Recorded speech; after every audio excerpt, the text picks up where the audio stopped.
So calories. There's four really important little bits that I want to just put calories in the bin forever. I'm going to touch on them quickly now. Context is really important here. Like, I know there's people out there, and I agree with them, that go crazy, that it's like they try to, how would you say, like say calories don't exist, or that, like, a calorie is a thing, right? It's a unit of energy. It's a measure, and it's got loads of really important, useful applications. But in this context, it isn't that useful. It isn't that useful. Now, it's not to say looking at calories as a dietary analysis tool isn't useful in certain contexts, and certainly in clinical settings, it can be really useful. But for us and what we're trying to achieve, it isn't useful. It is harmful. It is what it is. A calorie is a thing. It's not something you can hold. It's a measure, like a kilometer or a pound or a milliliter. It's a unit of energy. It's a measurement of that. It's not a thing you can touch and feel and eat. But there's several flaws as to why we don't want to be looking at calories as this great barometer of our weight loss success. The first one being is that there's this presumption that an excess of calories is always going to be used to create fat cells. Like, how, what, excuse me? A measurement is going to be used to create fat cells, but that's the way we see it. If we eat over this arbitrary amount of around 2,000 calories a day for women, around 2,500 calories a day for men, any calorie above that is automatically, it's going to become a fat cell. Why would your body do this? Why would your body do this? This makes no sense. This makes no sense. The calorie, or this energy potential in your body, can be used for hundreds of things, thousands of things: regulating your temperature, building new blood cells, building new bone, muscle mass, supporting, powering your metabolism. There's all these processes in your body that need to be fueled by energy. So why would an excess of energy generally just go straight on as excess fat? This doesn't make sense. An excess of energy is going to be used in many different ways. For it to be exclusively turned into fat is a bizarre concept. And when you start thinking about it like that, you do sort of start to go, huh, that is quite interesting. So if you eat an extra 500 calories today, what is going to determine whether that extra 500 calories is going to be used to create bowel movements, or access and process the additional protein that might have been in those excess calories that you ate today? Why would it be used exclusively as fat? There's the second thing. There's a presumption that calories in and calories out operates independently.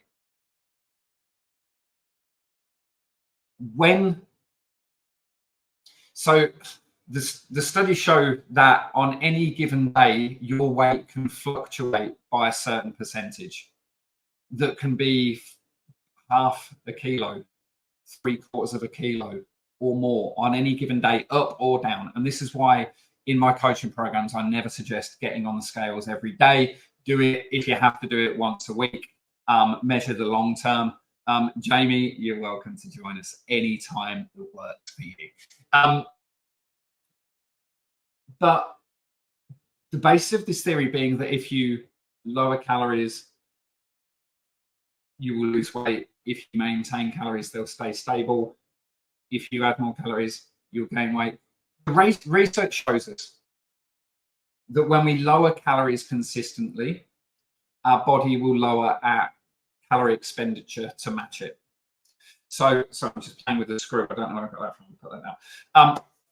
So have any of you been on a calorie restrictive weight loss diet, be it Weight Watchers or one of those, or something else, just something you've done yourself, and you found that you lost weight for the first couple of weeks and then it plateaued? When we drop our calories out, our body will lower the amount of calories it expends to match it.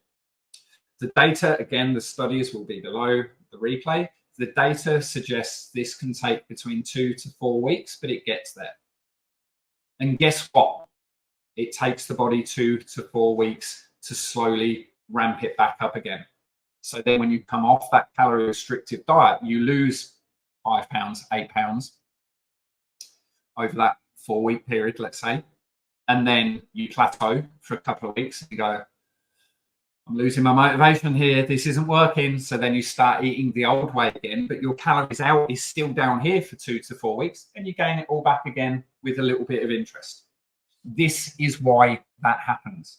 This is why that happens. So one of the studies I want to reference, I'm just going to look at my little notes here, is called Human Vitality and Efficiency Under Prolonged Restricted Diet from the Carnegie Institute of Washington. Volunteers consumed diets of 1,400 to 2,100 calories a day, a variation of 30% of their usual caloric intake. What happened was the participants experienced a 30% drop in total expenditure of calories too. And it's been proven in dozens of studies. It's really simple. If you lower your calories right down, your body will match this by shutting down processes. Calories in versus calories out also assumes that we have control over how much our body stores as fat. We don't. We don't have control over this. It ignores the roles that hormones plays in this. We're going to talk about hormones today: leptin, ghrelin, adiponectin, insulin, cortisol. We have no control over this, over how much our body is going to store as fat. If we have got insulin that's a little out of balance, cortisol that's a little out of balance, if we have got a lot of inflammation in our body, if we have got a low functioning thyroid, adrenals, if our insulin response is poor, if our digestive system is slightly out of balance and we're not able to produce and utilize that adiponectin that I've talked about twice now, our body is not going to access the fat. It is not going to drop the fat. It is not going to utilize it. It is not going to shed it. This has nothing to do with calories. This has everything to do with how balanced and vibrant and healthy our body is overall holistically. We don't have control. We can't just lower calories and go, yep, exclusively, that means fat out. That's not how it works. If your endocrine system is out of balance, your digestive system, if there is rife inflammation, if your gut bacteria is out of balance, no amount of calorie restricting is going to lead to long-term weight loss, because your body is not going to be long-term shedding that fat. So Patricia, even if your body does utilize some of that fat, it's going to look to pack it back on because you haven't addressed the root cause. You haven't fixed the issue. So that's 3 reasons why calories in, calories out doesn't work. It also presumes that a calorie is a calorie no matter where it comes from. So if you're a dude and you eat 2,000 calories a day, if you're a female, you eat 1,500 a day instead of the 2,500, 2,000, you're great. You'll be fine. Whether you get those 1,500 calories from chocolate bars or from leafy green vegetables, irrelevant. Doesn't matter. It's nonsense. It's nonsense, isn't it?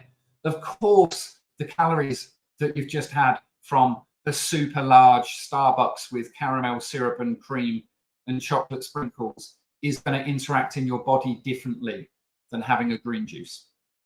Of course. The imbalance that Starbucksy thing and other large coffee beverages are available is going to impact your digestion. It's going to lead to inflammation. It's going to lead to acidity and the impacts that come from that. Of course it is. All that sugar is going to dampen your immune system. Of course it is. And it's in the context of the outcomes of all of those things, the digestive, the immune, the inflammation, the acidity, the gut bacteria balance from all of that sugar coming in.